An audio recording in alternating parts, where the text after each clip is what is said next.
Hey everyone, this podcast is part of Story Mode, the podcast network of Gamefully Unemployed. You can support us and gain access to other great exclusive podcasts at patreon.com/gamefullyunemployed. That's patreon.com/GAMEFULLY unemployed, which is spelled like it sounds. And now it's time to... Hey! Hey! Come here. I said, come here. Jason! Recycle. I think like most of these, this is how we started. Me talking right now is starting. Us just saying things, words, thoughts, words, meditations. This is why we have musical intros. Yeah. This is why we do that. Yeah, this is why we pre-record them, because we never remember how any show starts or finishes. Look, we're very old. Yeah. And also, we're precision instruments. We get in, we get out. We don't have a lot of time to dilly-dally with intros and outros. Yeah. Tom, do you think we're with the kids? Do you think the kids are into us? Hey, if you're young, let us know. If you're a youth, leave us a comment and let us know. If you're a youth, that would be real cool. We'd feel real cool. We'd feel pretty hip, Even if you're the least cool young person, that's still cooler than us, right? Probably by the rules of aging. By the rules of cool and aging, the cool rules. Yeah, like if we went to a high school party, we would be the least cool people there. Yes. We would have the lowest social capital of the entire party. As we should. Deservedly that's the world so. working. No, that's not. Yeah. Welcome to Reboot, Reuse, Recycle. Welcome to whatever the hell this show is. I'm one of your hosts, David Bell. I'm another host, Tom Ryman. And let me just give a shout out here real quick. Let me dick around in my notes. Even though it's Dr. DNA, folks. Dr. DNA. Thank you so much, Dr. DNA, for doing this show. We're sorry there was a bit of a hiatus. But now... Yeah, but now we're back, baby! We're back, baby! And we are continuing on. We're chugging along. And I really enjoy doing this one. Lurching along. I've said this in another one. Like, it is occurring to me. I really enjoy doing all the things that we've been asked to. In this case, Dr. DNA was like, I would like a show where you watch the original and then the remake of a film. Yeah. And you compare the two. And it's like when we get requests like that, it's like, well, shoot, I was going to do this anyway. Exactly. And if you guys remember, episode 3, which was a couple months ago, we watched the Amityville Horror from 1979. With who was in that? James Brolin, Margot Kidder. Thank you. I almost said Lois Mary Lane. Lou Henner. That's not right. Right. So naturally, we are now watching the Amityville Horror 2005. Woo! and we got some sections to go through. We got plot differences. Then we're gonna move on to people comparison, where we compare the cast. Performance contrast, where we talk about the actual movie, the way it's executed. Purpose, evolution, where we talk about what if there was any evolution to the purpose of the film. And then payoff. Which film is better? Sometimes we won't want to compare them. I have a feeling we will this time. We might. We may. Yeah. We may. Comparisons might occur. I'll just say this at the top of it. 2005 was not a good time for horror. 2005 was not a good time for movies. Yeah, that's true. The mid-aughts are a real wasteland. There's always exceptions, but like 2004 to 2006 are some real dark times for movies. Films during this era felt like they were anti-movies, like they were like refusing to do the things movies do. Yeah.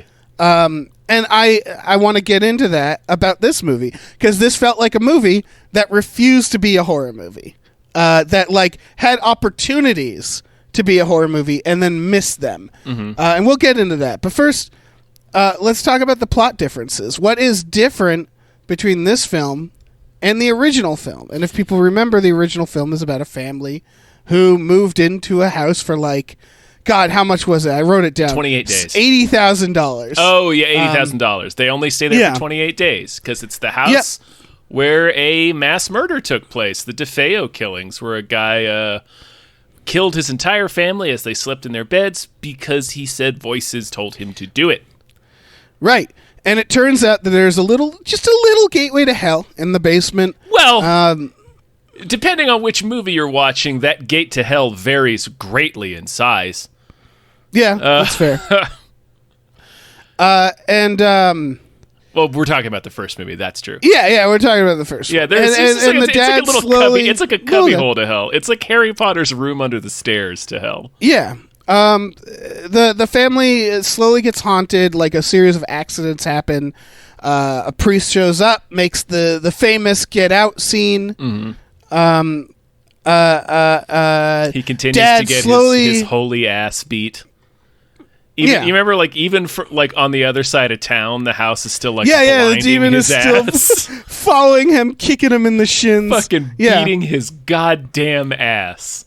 Yeah, it's like, I will teach you for coming into my goddamn house, trying to bless my haunted house. The dad starts going a little wonky. He goes little soda crackers. Yeah, and if I recall the ending, they get covered in goo.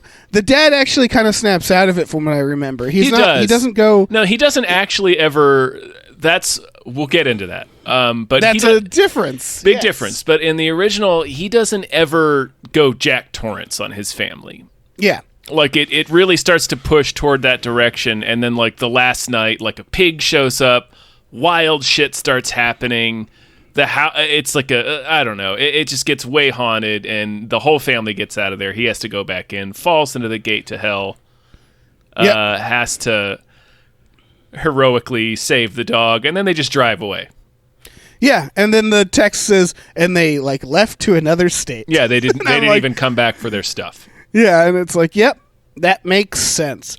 So now, all right. So now we have the 2005 remake, and what is different? The movie's immediately different. They don't I definitely want to get into the flashback of the guy killing his family, but I don't know. There's nothing plot different about that. No, no. It's the same. It's the same. Well, it's not exactly the same. They create an additional wrinkle of a little sister that escaped into a closet because they want to do creepy ghost girl. Right, and then he shoots her in the closet. Mm-hmm. That girl is later seen hanging. Yep. Which hanging in the bedroom. Why? Because it's scary, Dave. She never got hung. Yeah. She never got hung. I had to think back. I was like, did I miss a part? No. Anywho, it's literally just her doing the Beetlejuice thing of trying to scare them by doing something grotesque. Yeah. So it starts. Amityville, the original, started with the family showing up. This starts for some reason at their previous house, which seems fully furnished. They don't seem like someone who's moving, but whatever. And it starts with them waking up, Ryan Reynolds, and I don't know who plays the wife. Melissa George. Oh, okay. Good for her. Melissa George. And we get this extra added detail that Ryan Reynolds isn't the kid's father. That's not in the original, right? No, it's 100% in the original. Is it? Yeah. Oh, okay. Never mind. Yeah. I don't remember them talking about it much. He's not okay. So she is a young mom. Already has 3 kids. It's part of a source of tension in both movies. Is that George is not the father, right? And there's a little bit of tension between him and the kids because he's not their real dad, and then there's a little bit of tension between him and Kathy because he's basically entering into a relationship where there's already 3 kids who are not grown kids, but they're old enough. Don't remember that. They're old enough to give him the "you're not my real father" argument. It's there's tension because it's a lot to step into. But they don't lean on it a lot in the original, right? Not as much. Because I don't remember. Not as much. Yeah, They really lean on it in this. I feel like they create a little bit more tension between him and the oldest kid in this movie. There's more of a antagonistic relationship between him, and they have like a young teenager in this remake. Right. So yeah, we start the family at their old house. We get this extra scene. Then they show up at the house. That scene's not too much different, right? Yeah, I was gonna say it might be better if we just kind of go through what's different, because the broad strokes of the film... I thought that opening scene was different. That they don't... The original film, they just are at the house. That's the first time we see the family. Right, yeah. I think that's important that they added this weird extra scene before. The houses look identical. That's the most identical part, I think. Everything looks... The kitchen, the bedroom, even down to the specific like speckled mirror... Like the house looks almost identical, yeah. Yeah, the basement looks different. The basement is very different, yeah. And then they add like a whole fucking evil pilgrim church with jail cells beneath the house somehow. Yes. That is the twist. That's the major difference. Was there a big portal to hell? Did I blank out for the portal to hell? No, what happens in this version is it's just a weird tiny cubby hole in the original beneath the stairs in the basement that has like this pool of like ichor or what it's like just black goo. In this one, he busts through the wall and it's this whole underground torture like abattoir. Yes. Like it's this like evil church and then there's torture cells. It's like a fucking city down there. It's the big thing is in the original, they're like, it's a portal to hell. And it's like, that's all we need. This one, they're like, add this elaborate lore where, someone was like using the house to conduct weird experiments. It was like a guy, we learned he was like experiments. He's like a weird puritanical preacher who was torturing Native Americans in the name of converting them to Christianity or whatever. Right. Don't know why we needed that. Well, it perfectly describes both this movie and horror movies of the time, where it was not even just horror movies, just kind of movies of the time where they're like any remake that came out around this era was like, well, let's take, obviously the way to make it better is to make it bigger and louder and more obvious. And that's just this entire movie. Yes. The priest doesn't come right away. The priest comes later, an hour in. Priest comes much later, yeah. Yeah, the original, the priest, this is so inefficient. In the original, a priest shows up and the nun, and they say what's happening. Yeah. In this, they don't. The parents like have to figure it out. Then they go to a priest, and the priest has to be like convinced to go. It's this the main difference. Well, I keep saying the main difference, but I want to. Okay. No. Finish your thought. All right. The main difference, I think, between how this remake unfolds and how the original movie unfolds is the original movie was much more split. It follows George a little bit, but it follows Kathy more because that's the more tense viewpoint, because she's already in a position where she feels like she has to be divided to both continue to be a mom and control her kids, but also be a wife to George, and she wants those two sides to balance. So she's already kind of tense and struggling to keep this balancing act, and then as George starts to unravel, it becomes scary. So it makes sense that the movie follows her more. And then also we have a third thread with the priest. Like, the priest is a major character in the original movie. He's only in 2 scenes in this remake. Yeah, he comes and goes, and boy does he go. Yeah, boy does he go, yeah. This movie, the remake, follows George almost exclusively, and I think that's its first and probably its biggest mistake, even bigger than the loud obviousness of it. It only follows him unless it needs a scare. Exactly. Where a kid gets up and goes to the bathroom. It's motivated by whatever the most obvious scares we can do. Yeah. So instead of being a slow burn, they give us 30 seconds of a montage after they move in. from an old camera. As you texted me to point out, it's like day one. That flashes the title card day one, and then it shows this home movie montage of them moving in that makes it look like normally the purpose of employing a technique like that is to convey the passage of time. So it makes you feel like they've been there for a while and have moved in, but the title card says day one. I think they did. I think they wanted to have their cake and eat it too, because they knew the original film is a slower burn. Yes. This it's like they wanted that, but they didn't have time to actually have the characters. This movie is 89 minutes. This is 89 minutes long. So it's a 30-second montage of home videos that apparently happen in a day. Yeah. And they're like, so they've settled in. Yeah. All right, movie continues. Yeah, it's right after that montage, like all their furniture is there. It's very unclear because as you pointed out, it doesn't look like they're moving out in that first scene that we see of them in their first house. And then later on when they have the scene, when they redo the scene with the babysitter where she gets trapped in the closet, she tells them the story of the family that lived there before and how they all got murdered, and she's like, they were murdered in these beds. So they imply that they're using the family's furniture that was already there. Right. So where do they not own any furniture? Like did they in their previous? I don't know. It's a stupid thing to focus on, but it's weird. Oh, there's a lot of stupid things to focus on. They wanted to just push them into this house. Yeah. They didn't want to make it. So, and the reason why is because unlike the original, I did a count 17 minutes in, we start seeing ghosts. And it's one of the big differences is the ghosts are there, like we see them. The little girl talks about them. Although I think the girl talked about them in the original too. She does, but we never see them. The only thing we see is that pig. Yes. Everything starts getting immediately creepy. Yeah, and the ghosts are lit like characters. Yes. We'll talk about that. Okay.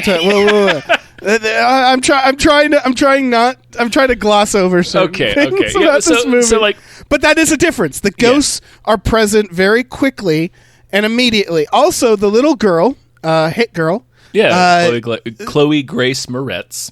Yeah, Chloe Grace Moretz is, I guess, killing it in this.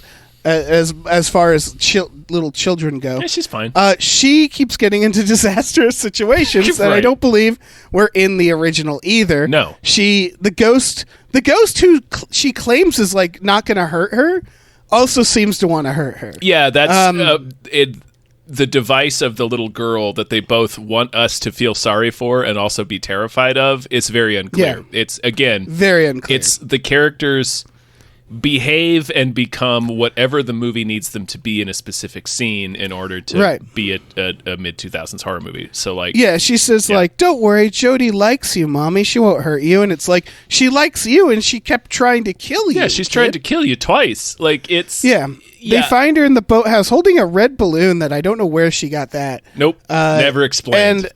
And then she she's almost going to drown, and then later she goes on the roof and is like, Jodie wants to show me something, and jumps off the roof, and Ryan Reynolds catches her at the last minute. Well, the mom does, and then Ryan Reynolds comes in with an assist. It's like maybe one of the only good bits of tension in the film is that sequence. But it's not horror tension. It's like action tension. Yeah, it's just decently staged. Oh yeah, for sure. But Michael Bay was a producer. Yeah. So it also brings, which I'm sure we'll talk about, the infamous. He really does put this 8-year-old girl on top of a roof. Yes. That's a thing that this production did. I talked about it in an article a while ago. The only time in the behind the scenes of any movie I've seen Michael Bay nervous, it was this scene. Yeah. It was Michael Bay. For the first time in his career, looking at this girl on the roof and thinking, maybe I went too far. Yeah, maybe this is a bad idea. Which is kind of nice that Michael Bay drew the line at a child. That was basically what happened. He didn't, though. They still filmed it. He still filmed it. And they still filmed it with that little girl standing on this roof. They had safety shit. I know, but it's still an 8-year-old girl on a roof. I know. She does most of her own stunts in her career. Know! And it's wild to me that she started doing them at like 8. It's so weird. She's like a stunt child. Yeah. Good for her, I guess. Sure. Good for her parents. Yeah, good for her parents. Yeah, like her parents looked at that and were like, yeah, that's fine. Yeah, I see no problem with this. It's Michael Bay, right? And then Michael Bay's in the corner like, I don't know if this is safe. Yeah. And they're like, oh no. Oh no. That man over there made Bad Boys and he's not sure if this is safe. He's not sure if it's safe. Oh.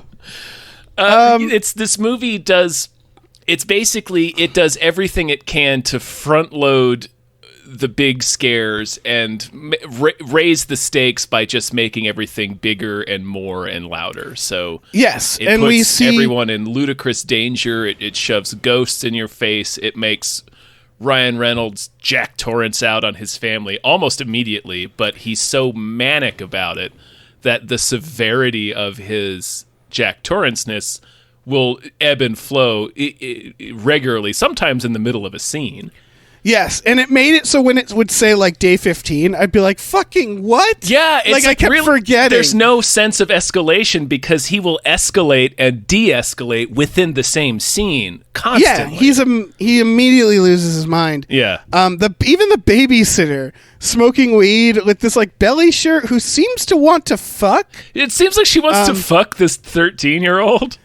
Like, even she's over the top. But yeah, she shows up just DTF. Now, you remember, that character in the original is just like a normal, like a mousy 15-year-old with a retainer. Right. Like it's, which is what they should have, that character should be. It perfectly is a perfect way to describe this movie. It perfectly describes this movie, the fact that they took this babysitter character whose only function is to get locked in the closet for a scare. And just fucking sexed her out in the most obvious mid-2000 way. Yes. That is something I wanted to talk about probably later, but nobody looks like they exist in the 70s. No, hell no. Like the wife has like streaks in her hair, like blonde highlights. They start at first they do an okay job, like in a couple of scenes, like Ryan Reynolds is even wearing like the same wardrobe or like an imitation of the same wardrobe as James Brolin. But then like as the movie goes on, he's wearing like collared shirts with thermal undershirts, and it's like that's not the look. They also just don't look. Yeah, they don't style them. They don't. Like the oldest kid has shaggy hair, but it's not 70s shaggy. It's 2000s shaggy. It's Fall Out Boy shaggy. Yeah, exactly. So it's like you're not getting like the details right. Yeah, like put a little fucking effort. A little bit of effort here. Come on. The babysitter ends up being the exposition more than the priest. The priest does show up later. This is the best scene. Yes. First of all, I just want to note that like she goes. When Ryan Reynolds gets almost drowned in the tub by a ghost, they go to a doctor. Then when the girl almost jumps off the roof, she goes to a priest. Mm-hmm. And I was like, maybe bring the girl to a doctor. Like, wouldn't that be the thing? It's just, it's the characters do anything they need them to do. So she goes to the priest later. Yeah. Different scene, woodchopping scene, the weird woodchopping scene, where Ryan Reynolds, to show that he's gone insane, is making his kid hold the wood while he chops it. That's not a bad instinct for us to convey that tension in a scene. Yes. Here's the thing. Yeah. Why do you need to hold the wood? It stays perfectly still if you don't hold it. That's the point. Like, I know that's the point. Like, he doesn't need to hold it. He's making him do it because it's scary. Yeah, I guess. It's just a weird... And it's a thing that an unhinged person might do to flex on a teenage boy and also potentially harm him with an axe. Yeah, I think it would have been better, honestly, if it came from a point of logic, where it's like, I need your assist on this, and then it's scary. And I don't know. Because I kept asking, like, why are you doing this in the first place? It's just, like, I like it better when it comes from, like, going to like The Shining, where it's like he's mad at Danny for going in the room.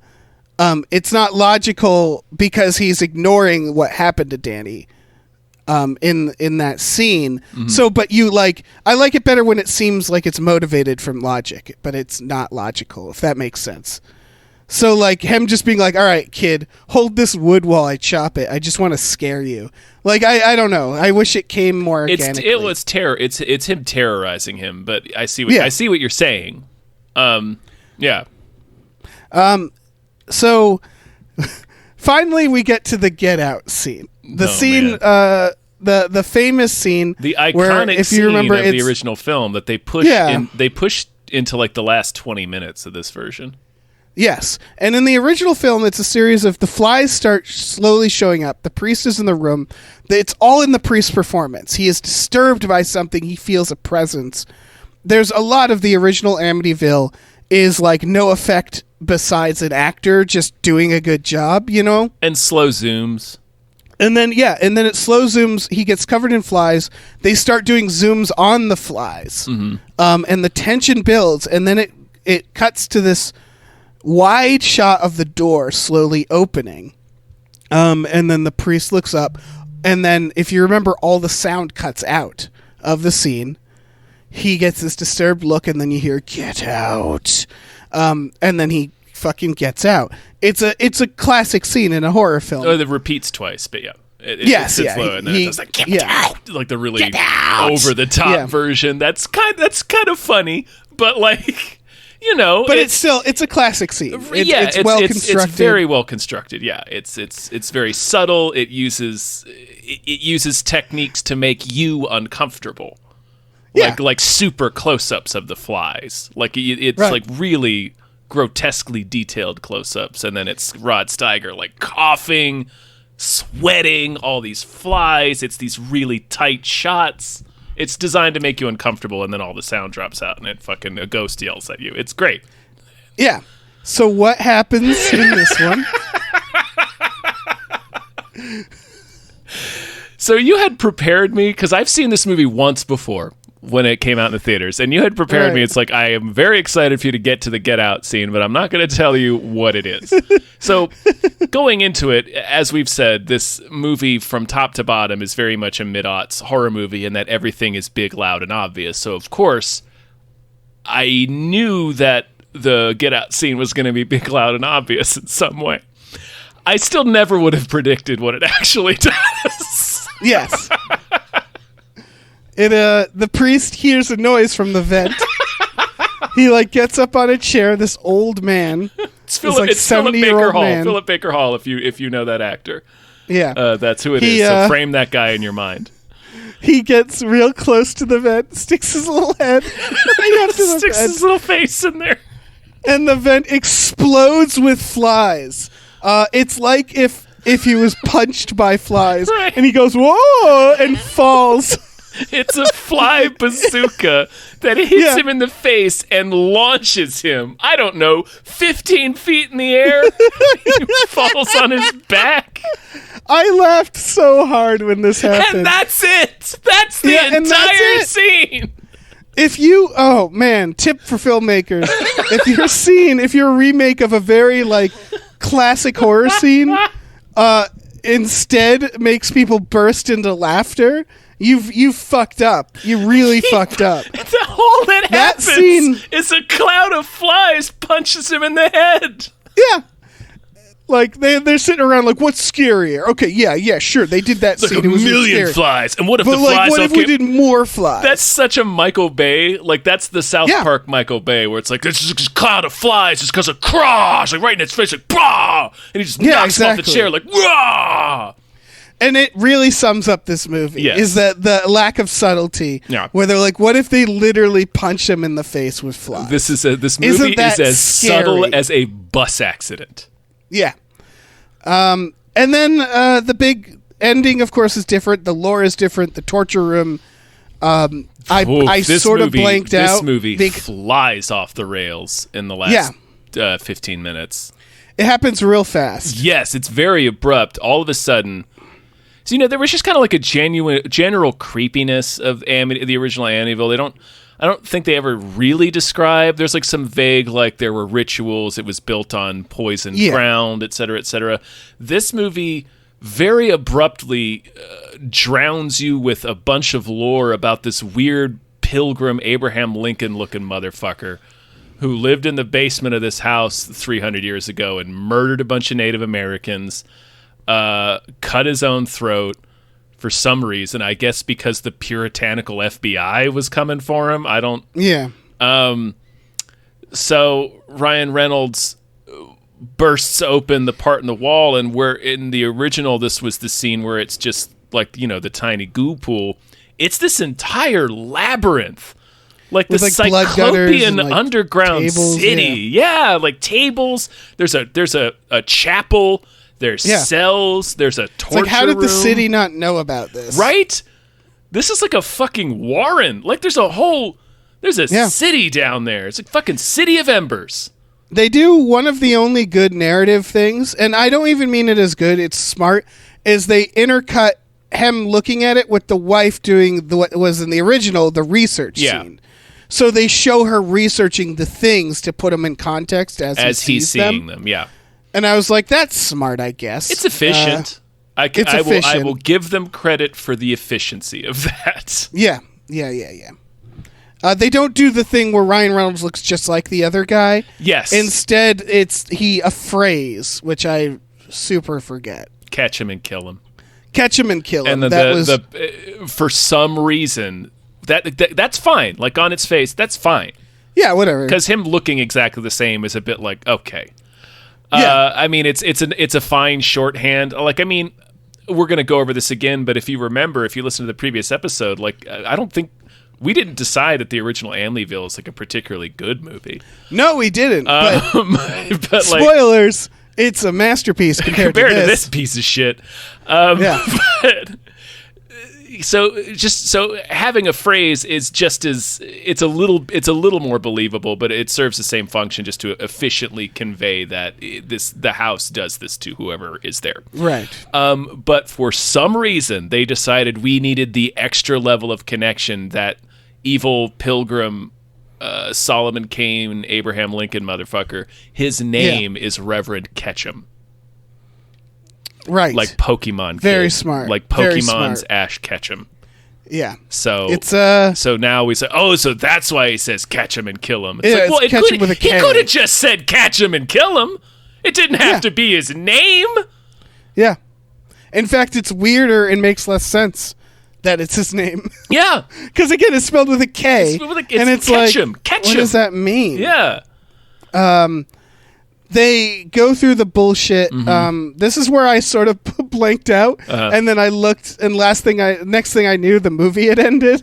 Yeah, because it was such an underwhelming finale to the movie. Well, they run around. There's ghosts. Yeah, Kathy she knocks him off the roof. Yeah, well, no, the kid knocks him off the roof. Okay. Yeah, it's like the completion of that arc, I guess, is that he finally, the 13-year-old boy has been bullied by Ryan Reynolds the whole movie, finally fights back and hits him in the face with a pipe.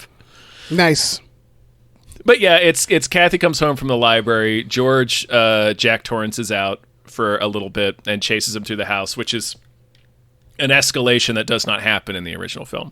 Yeah. So for the entirety of the climax, pretty much, George is the villain. He's the bad guy. Like, he's trying to kill them. And she has to incapacitate him by bashing his face with a gun. And then they drag him on a boat and escape. I have a question. Uh-huh. The big difference is the boat. He also immediately snaps out of it. And because of how much they made him escalate, that felt weird. Like he goes like, go look at it as they leave. It escalates so dramatically that like I do not believe for a second that she would not have shot him because he's about to murder her child with an axe. Yeah. And she's just like, I can't do it, even though he's been... They never connected them emotionally. No, in a way that he's been horrible to them the entire... Yeah. Like, he's been abusive and violent and intense and mean the entire movie, and now he's about to kill her son with an axe. And she's like, no, I'm going to knock him out. And then he comes to, and she knocks him out again and drags him on the boat, and it's like, They escalate him so much in this movie so that they can have their the Shining ending. The fact that she doesn't kill him, and more than that, she doesn't kill him, that she drags him on the boat with her children to escape is just like, I don't believe any of that. A nice contained area in the middle of the water. Yeah, I have a second question, and this is a legitimate question. Is anything wrong with the car? I don't remember. Okay, because I think they just it felt like they did the boat to be different. Yeah. But, like, take the car? Because think about the logistics of being on that boat. The credits roll. They then have to just circle back around. Right. They have to go back get to the their same car. Yeah. And they also, we learn in that scene where he's walking around the torture basement and she's reading in the library that there's, like, a bunch of bodies, like a bunch of this dude's murder victims are in the lake. So, like, they're still in a haunted-ass lake. Yeah, you're right. You got to get away from the ghosts. Take the goddamn car. Yeah. Like it actually ruins the ending of the original, which is they drove off and they just left their shit there. Yeah. The way they do it on a boat means that logistically speaking, they just can't. They have to go back to get to the fucking car. So like even that doesn't get done in this movie. Yeah. Just put them in the fucking car. It's not hard. Yeah, it's not a lot. It's not hard to do. Yeah. Should we move along to the people comparison? Yeah. Okay. So this is where we compare the cast. Obviously, we have Ryan Reynolds. Yeah. Who I actually think is a good choice. Yeah. He's fine. I think had they directed him better, the idea of him being kind of like he's still got his Van Wilder baby face in this. Yeah. Like for a couple shots, he looks like Van Wilder. I think that's a good starting point for someone who loses their mind. The problem is, of course, everything we talked about. It's not balanced. It's not consistent. Yeah. That said, Brolin is way better. Yeah, of course he is. Yeah. When he, like, the way Brolin looks exhausted by the house, they just tell Ryan Reynolds to cough. You know what I mean? Yeah, they have him just be like cold all the time and coughing. Yeah, and it's like it was so much cooler the way Brolin did it. It was, which it's another thing about how this movie has to make everything loud and obvious. Like Brolin is better because he's more understated. Right. I also feel like, and again, this isn't on any of the actors, mind you. Like, for example, the wife, Melissa George, like I said, her hair is, like, extremely 2000s. Right. She just looks like a woman from 2005. Yeah. But they also speak and act like people from 2005. Like, they don't speak like they're in the 70s. And again, that's not on them. Yeah. That's on the lines that are put in their mouth. But their tone, everything, it just doesn't... Nobody's believable in this. And it could have been the actors, I guess, but that really falls to the director, right? The material's not there, and it's not in the writing, and it's not in the direction. Like they're not being done any favors. Right. The director is Andrew Douglas, who, if you look at a picture of him, he looks like he could be Michael Bay's cousin. Sure. Or brother. Or like he looks like he could be the guy that Michael Bay goes out to pick up women with. Like he looks like a Michael Bay. He does mostly music videos, and in fact, this was his first movie, and I think pretty much his last. Yeah, that checks out. Yeah, he did something called "You Want Me to Kill Him," the U being a U, the 2 being the number 2. And this does not look good. It looks like real cheap, way cheaper. And then it's just it looks like music videos. He did a couple episodes of Mindhunter, if you can believe that. Okay. And that's it. So yeah, I think this he showed up, did Amityville. Everybody was like, okay, never again. So that's a hit against the movie too. They got kind of a no-name director who I don't think knew what he was doing. I mean, do you have anything to say about the cast? It's more like all these people are potentially fine had they been in a good movie. Yeah, no, it could have worked. There's nothing wrong with the cast, I don't think. Like, this could have worked.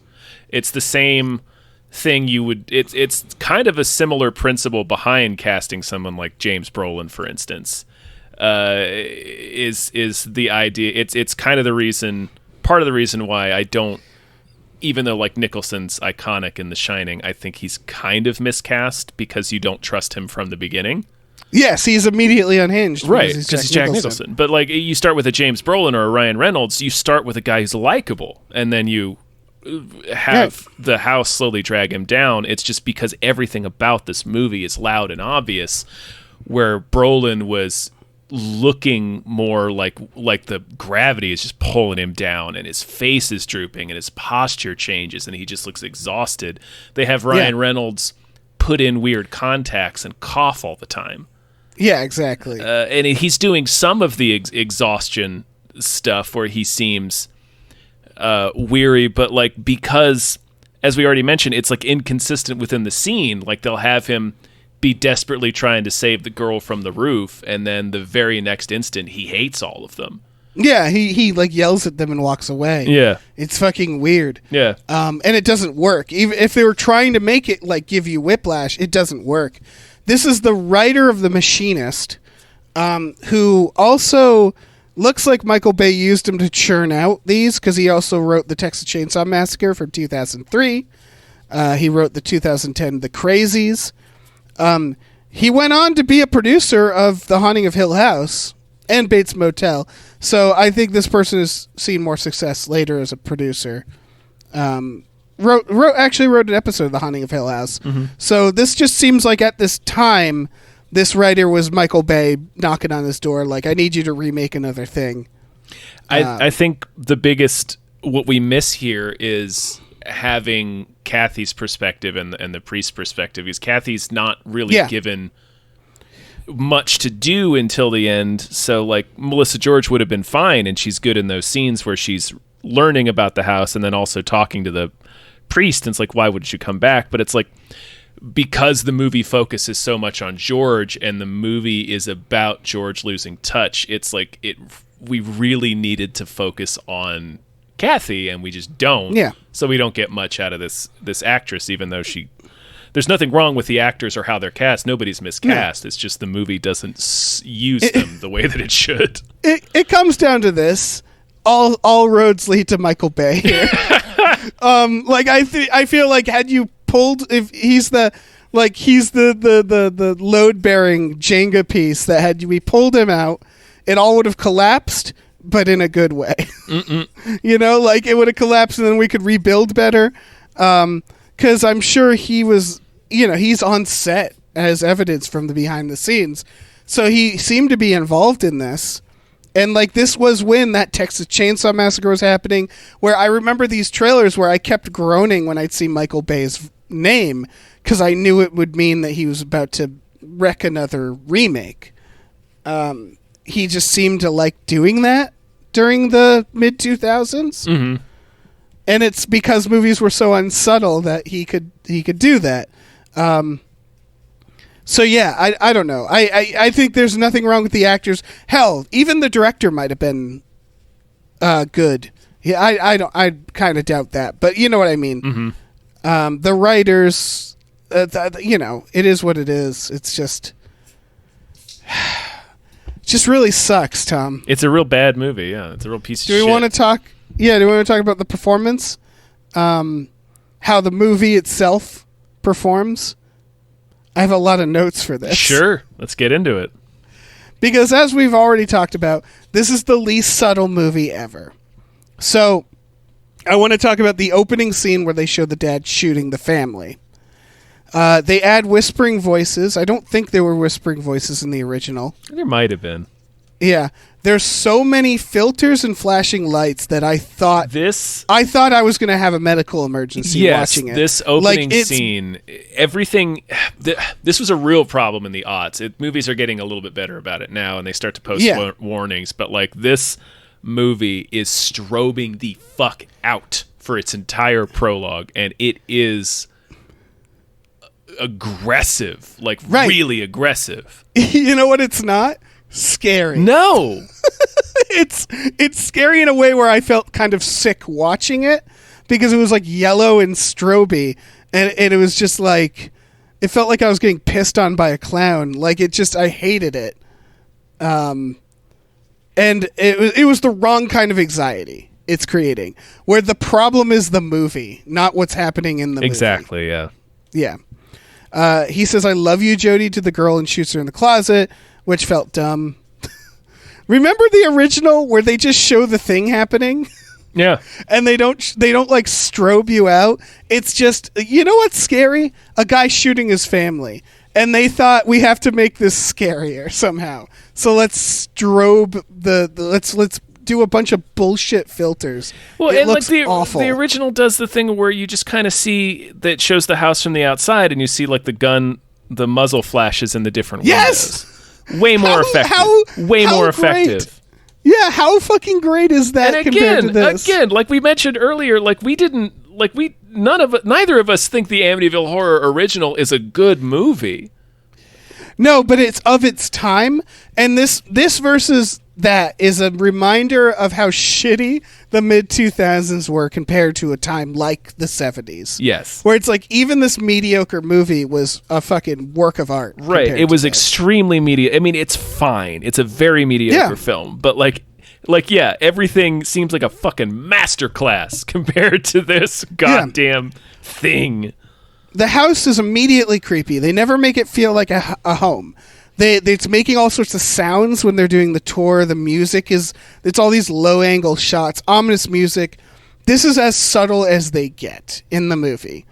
You compare it with the original, where it's just a scene of someone giving a tour of a house, and then it'll jarringly flash the murders. Yeah, they'll juxtapose it with shots of that same room as the murder is taking place. Yeah, so the first scare or the first ghost happens 17 minutes in. Ryan Reynolds they're getting it on, and the girl is hanging. And again, the girl's never died from hanging. She's making a face. They cut she's to making like a the Beetlejuice close-up. face. It's the Gina Davis bit from Beetlejuice where she's hanging is that and rips her face legitimately off. what's supposed to be happening? I don't know, but that's all I could think of. I laughed because again they all right. So not only do we see the ghosts in this movie, they're well lit and they get close-up shots. Yes, which is the least scary thing to do. Instead, in the original, where it's like a little girl, like, I have an invisible imaginary friend, and we get to just imagine that it's a ghost. In this, they just show her standing there with the daughter in various shots. Yep. Like she's just another kid. And they don't make it scary. You get sick of seeing her. Yeah. She's not scary ever. Yeah, and when she's doing she's making a face of a girl pretending to be hanging. Right, like it's like a real like I'm dead. Like it's a real tongue out obvious scary face, and it's just I couldn't. Yeah, it I really is tell just if the the Gina girl Davis was bit. a bad actress or the ghost is a bad actress. I mean, the girl is fine. No, what I mean is that it looked like the face of someone who was doing a bad job pretending to be hanging. Yeah. I couldn't tell if that was on purpose or that is. Yeah, I see what you're saying. Yeah. And again, I don't know why they did that. The girl doesn't die by hanging. Nope.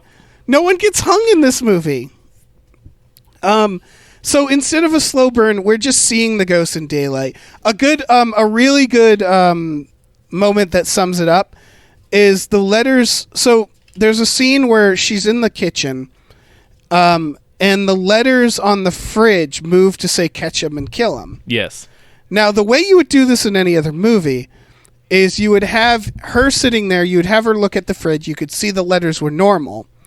She'd look away, do something, look back. They say "catch 'em and kill 'em," right? Mm-hmm. Or you do something where, like in the background, out of focus, you see them move.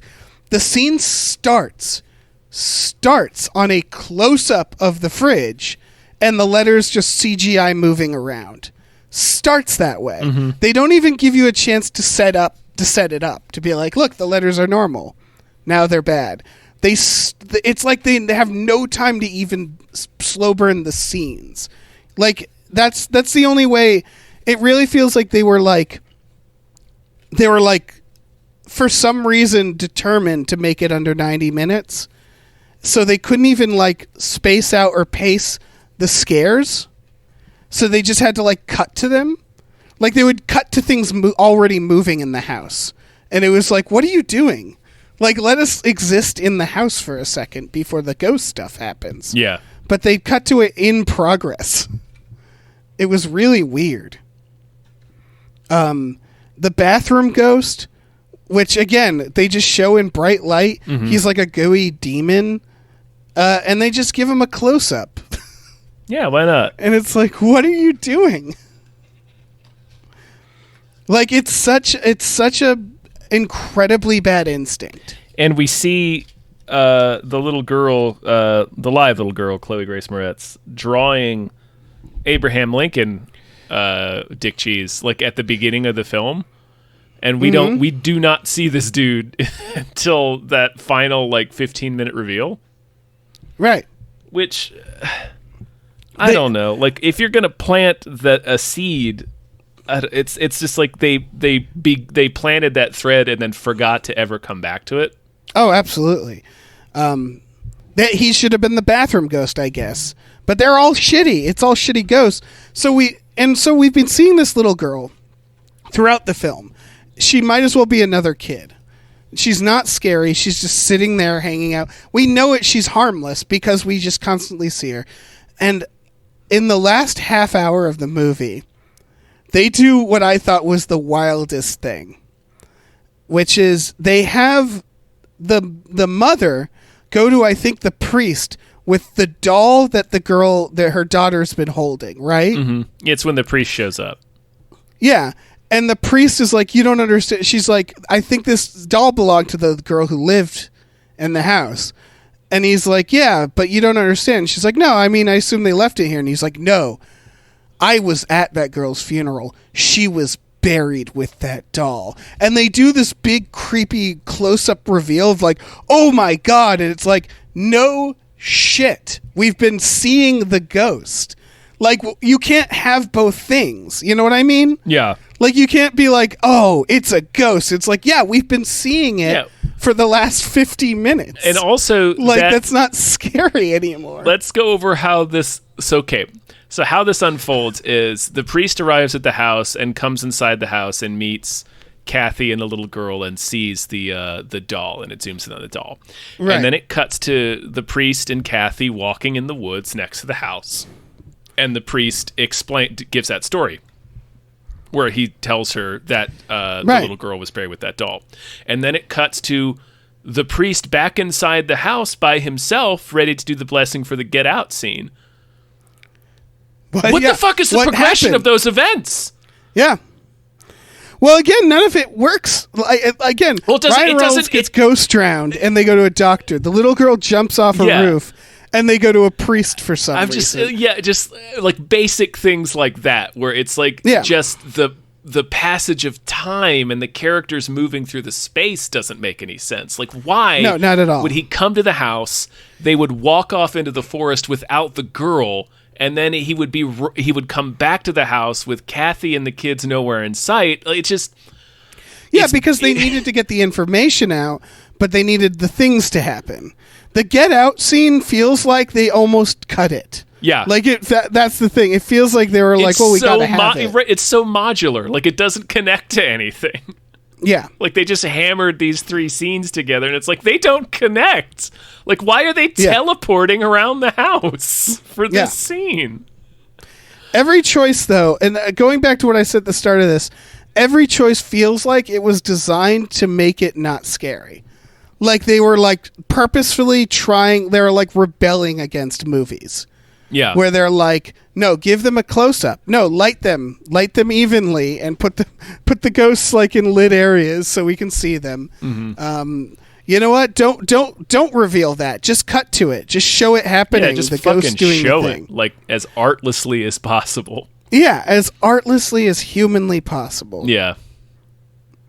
It is so baffling. And like, for instance, the scene where the babysitter gets locked in the closet. In the original, it's just, oh my God, she gets locked in the closet. She's bashing on the door. The kids are nowhere to be found. She can't get out. The lights go out. She starts, again, like the priest scene, most of what's happening is entirely just performance. It's this teenage girl getting progressively more and more hysterical as she's hammering on this door to the point where her hands start to bleed. And we're not seeing anything. It's just she's locked in this room and the lights are off. And she can't open the door. The only thing we see is that she is clawing so desperately at the door that her hands are bleeding.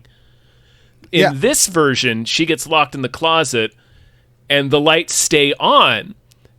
And the little girl ghost appears and smiles at her and grabs her hand and shoves her index finger into the bullet hole in her head. And talks to her. Speaks to her. And it was like, the moment ghosts are carrying out conversations, it's not scary anymore. It's just such a... Again, it's taking this thing that was subtle and, it's a mediocre film, but it's like subtle and artful and then this movie is just as loud and obvious and dumb as possible. Here's what it is that look at a film like The Babadook, where the Babadook is in the shadows, right? Shrouded, showing up on the TV. You don't clearly see it. Mm-hmm. Mysterious, the unknown, something we've known since, I don't know, forever, is scary. And then look at What We Do in the Shadows, where the Babadook shows up there. Mm-hmm. And it talks, and it's lit well, and you can see it, and it's funny because it's supposed to be. Yeah. That's what they're doing. Is that like The Haunting of Hill House, where it's like, bent-necked lady is, you never see her face, she's shrouded, she's in the dark. This, they just show the ghost, like lit, talking, and like being like, let me show you something, and puts the girl's finger in its... So it's like, it's not scary. You feel like you could punch the ghost. Mm-hmm. It's the opposite of scary. And for reasons that I think most people can understand. What's wild to me is why in the mid-2000s... we didn't understand that. We didn't understand it suddenly. It's Michael Bay has a lot to do with it, but there's, it's the idea that, I don't know, slow burn horror movies tend to underperform in terms of audience scores. Like there's this, and it's hard to say which came first, but it's like I think filmmakers either decided that audiences had less patience or audiences just started to have less patience. But you can't have one without the other. So I don't know, but here's the thing, I would argue that this is a problem of the time, right? Yeah. Just for example, 2005 horror movies, The Skeleton Key, which is actually probably on the better side. The Fog. Ugh. The fucking Fog. The Fog is atrocious. Yeah. The Cave, I didn't see that. House of Wax. Also bad. Dark Water, The Exorcism of Emily Rose. These are all movies that, if you remember, are very unsubtle. I think it came maybe from The Ring. From, like, that had success. So it was like, oh, let's just show the ghosts. You know what I mean? Like, I think that was part of it. Mm-hmm. Also, I think CGI. I think the fact that we could start doing things with CGI, like having a little girl's head, someone stick their finger in it. Mm-hmm. I think that caused it. Like we forgot that, like, yeah, this isn't scary if you do it like this. Yeah, but I mean, even like, I don't like, who would be scared? Like, even if you're making the argument that audiences are less patient, it's like nobody is scared by this, right? Like, if you do a big, loud, obvious thing over and over and over again, it's not scary. It's just loud and obvious. Yeah. Like, who was frightened by that guy getting knocked on his ass by a fistful of flies? Who was scared by that? Here's the wild thing about that. At best, it's a jump scare. And even as a jump scare, they don't do it right. No, it's hilarious when it happens. Yeah, and it also is kind of slow. Like, when it comes out, they don't do, like, we're going to, big sound. You know, they don't do that. Yeah. they don't do anything to make it scary. It's more like a comedic surprise than a horror surprise. It really is played for comedy. Again, almost. it feels like I guess you could like theorize that, like, I don't know, maybe because it's post 9/11 and that nobody wanted to actually be scared or something, where it's like we were putting on it was like bumper bowling of horror, but even that doesn't feel right. Like that no. Because there were good horror movies at the time. There were movies like The Grudge, which was still unsubtle, but was done with talent. I think that's what it is I think even the good horror movies weren't subtle. Like, the movies coming out the year before was Dawn of the Dead, The Grudge, Saw, Secret Window, if you count that. Bride of Seed of Chucky, Cursed. God damn, they sucked. Shudder, that's a good horror movie, but it's still, it's just fine. I think it's just that horror movies, even the good stuff, wasn't subtle, so doing the bad stuff was even less subtle. Man, it really sucked during this time. It was pretty awful. Yeah. Yeah, like the best movie I've seen listed here is Shudder, I think, and that's not a fantastic movie. I don't even remember it, so it's a Japanese horror. The Japanese horror was good because they still knew how to make it scary. Yeah. It was still not subtle, and we were coming off of that. Like, that's what it really comes down to, I think. Right, well, because that stuff like The Grudge, you need to do things where it's like the scene where it comes out of the backpack and pulls her into the backpack. That's in The Grudge too. But like, if you're gonna it has to be unexpected, and it was like we just kept hitting the same loud, stupid drum over and over again in these movies. It also, that's the thing. It also has to be like well shot, and I would say that's the bigger thing with The Grudge. But ultimately, in The Grudge, you see the ghosts lit a lot. Yeah, and so that's like not a great instinct that they managed to make it work. There's a for lot, that genre. There's a lot of the sound it makes. There's a lot of elements there.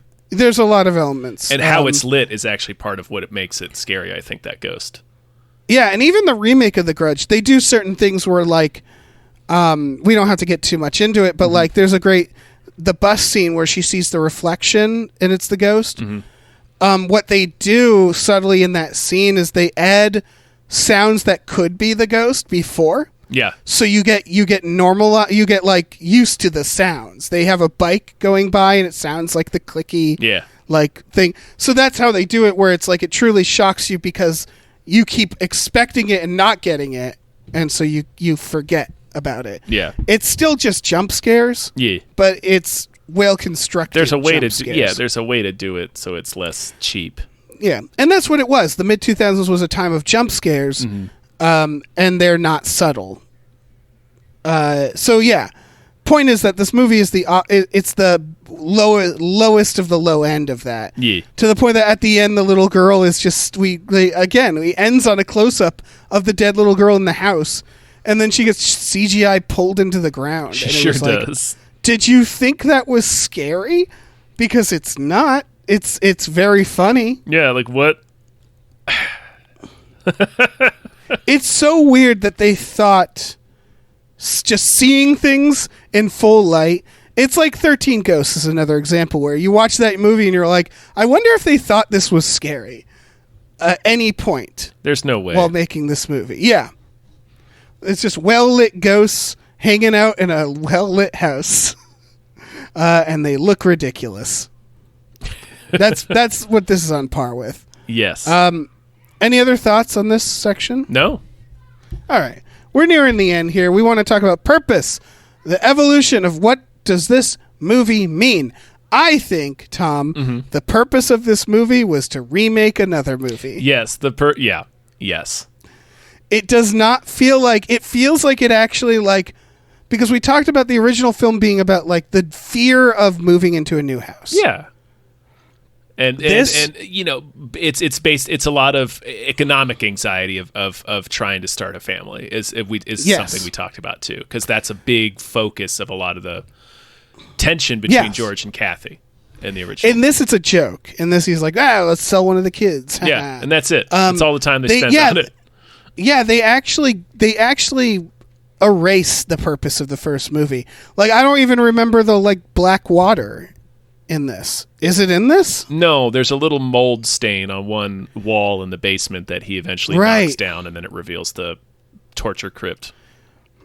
Right. So it seems like they purposefully take away the point. Oh, I don't know that they purposefully did. I think they did it completely by accident because the people making this movie had either no notion, no idea, or no respect for any of the themes of the original. They were just like, let's remake this haunted house movie and make it big and loud and stupid and obvious. It's one of those where I wouldn't be surprised if the director hadn't seen the original. Sure. It could be that.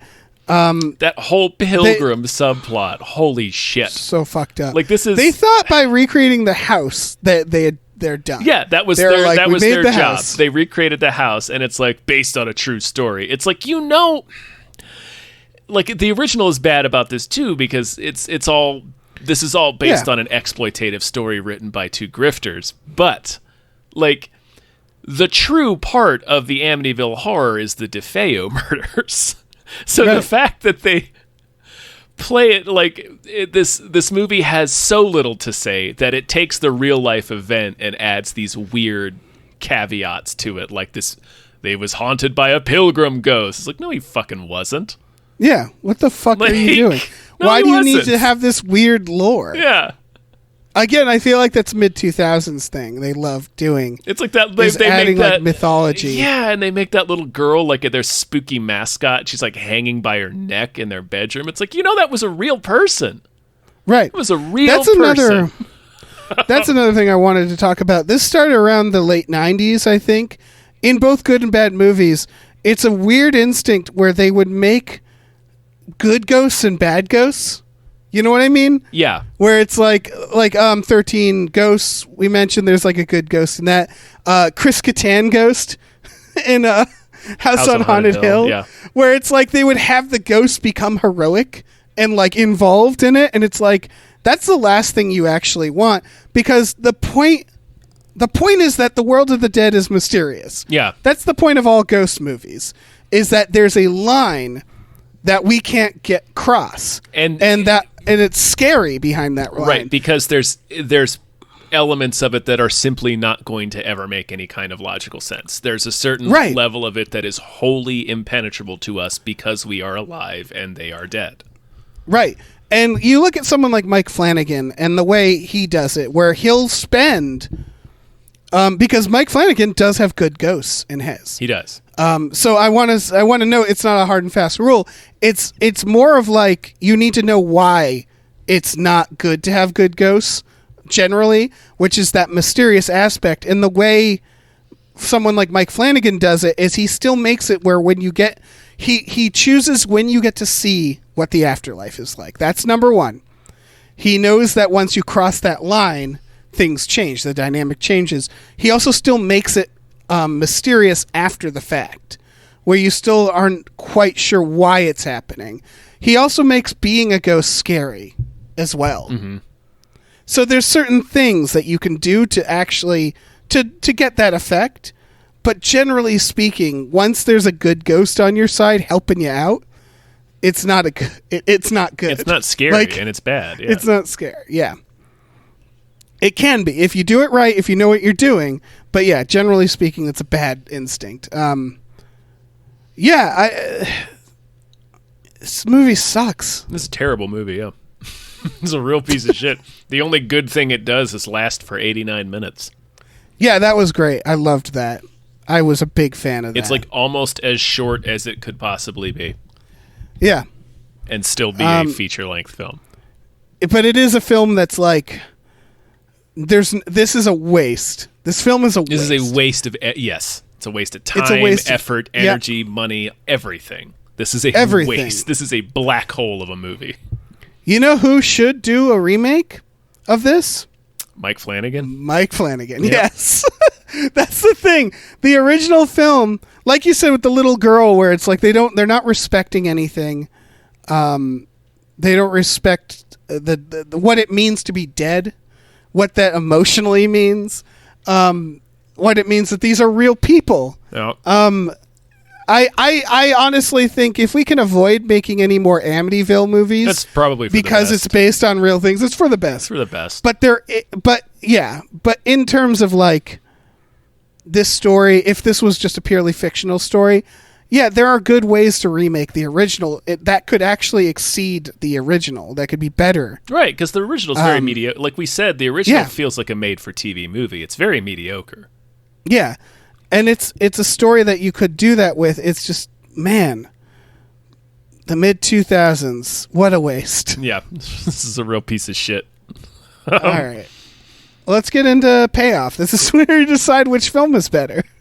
I mean, we've been screaming it the entire time. The original's better. The original's better. It's not again, very mediocre, but good God, just leaps and bounds ahead of this pile of trash. Yeah, I would say if you're into horror, there's a reason to watch the original. Yeah. There is no reason to watch There's nothing to be gained by watching this remake. No. It's just bad. But YouTube, the priest getting punched by flies, and you're done. That's all you need. Because it's not even funny. Like, the movie isn't even funny. No, it's just a bad movie. It's annoyingly bad. Yes. It is frustrating and obvious and weird. Yeah. And boring. So and it's worst thing a bad movie can be is boring, and this movie is boring. Yes. It's boring. It seems to undermine its own horror at every step. Every chance it gets. Yeah. It has no instincts. All of its instincts are wrong. All of its instincts are wrong. Yes. Just about. Yes. Oh, man. Can we be done? Are we done? We can be done. I was going to look up what movie we're doing next, but we can let people sit in that suspense. No, let's tell them. Ooh, I know what it is. Let's tell them. You want to know? Yeah, let's tell them. The Mummy! The fucking Mummy! Oh, sweet. Fuck. So are we watching... Okay, so are we comparing the 99 to the 2015, or are we comparing the Boris Karloff to the 99? The 1932 okay, and the 1999. All right, I'll fuck with that. Yeah, I like that better. Yeah. Because that means we don't have to watch a bad movie. Right, yes. That's a more interesting comparison. Right, because those are two I think good this films. is Dr. DNA did this. Yeah, that's a way more interesting comparison. Yeah. I'm so happy about that. Yeah. All right, that's fantastic. All right, so far we've had an interesting spread. We had True Grit, where the remake and the original were very, very close. We've had this, where the remake and the original are very different. And one of them is like universally regarded as bad. And then we have this set where the two films are both well-liked films. These are both considered classic films. It's a cool idea. Yeah. I'm excited for that. So thank you, Dr. DNA, as always. Thank you so much. This was done through our Patreon, and if you're interested, you can go to patreon.com/gamefullyunemployed. For $5 a month, you get exclusive podcasts such as Tom and Jeff Watch Batman, Fox Mulder is a Maniac, Star Trek The Next Futurama. Those are all available for $5 a month on our Patreon. There's other tiers too, so you can just go on there and you can look around. Yeah, including a tier which lets you produce your own podcast miniseries like this one. Like this one. About whatever you want. We got to do it. Them's the rules. Them's the rules. We also have a store. Head over to gamefullyunemployed.com. You can find the link to our Teespring store where we have t-shirts, stickers, posters, all kinds of cool stuff with original artwork. It's fun shit. Check it out. Check it out. Check it out. It's great. It's great. And don't watch the 2005 Amityville. Do not. It's not. I mean, if you have HBO Max, it's there. Like, it's included. But, like, don't. But at what price? It'll still cost you 90 minutes of your life that you will not get back. No, you will not get that back. It'll be your biggest regret. There's a meme, a clip going around of some late night host making Michael Shannon watch react to memes of his own face, and at the end, Michael Shannon says, "I don't get this time back, right?" And I want you to keep that in mind. If but you're we get that time. Go watch that instead. That's true. If you're considering watching the 2005 Amityville Horror, I want you to keep Michael Shannon saying, I don't get this time back, right, in your mind. I want you to hold on to that image. And keep him in your heart. And in your heart, yeah. He will keep you safe. Yeah, he will. Bless him. From the puritanical pilgrim ghost. All right. I think that's it. Yep, we're done. Bye. That's not my fault. I'm just stating a fact. This guy changes his own motor oil. That's okay. But trashing it here is not. It's not. Ugh.